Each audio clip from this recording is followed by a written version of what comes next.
অনেক দিন বন্ধ পাওয়ার কারণে আমরা চলে গেলাম ঘুরতে। তো কোথায় গেলাম, কি করলাম সবই আপনাদের আজকে বলবো।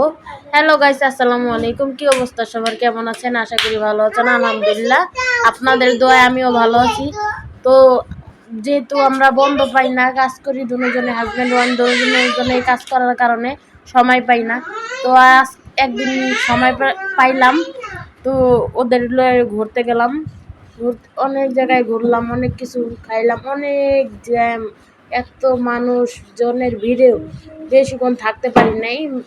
বাড়ির পাশে একটা মেলা হয়েছিল, ওই মেলায় আমরা গেছিলাম। তো চরকি মরকি অনেক কিছুই ছিল, পোলাপাইনা ওইগুলিতে উঠছে, বাচ্চার আব্বু নিয়ে উঠছে। তো এইটাতে আবার আমিও, মেয়ে যদি একাই উঠতে চেয়েছিল, যদি পড়ে যায় তার জন্য ওর সাথে আমি উঠলাম। তো আমিও ওদের মতন বাচ্চা হয়ে গেলাম, আমিও বাচ্চাদের মতন, দেখেন ওদের মতন ঘুরতাছি। তো ঘুরতাছি ভালোই লাগতেছে। বাবারে, আমার একটু ঘুরা মাথা ঘুরা যাইতাছে, আর ওদের কি অবস্থা একমাত্র আল্লাহই জানে।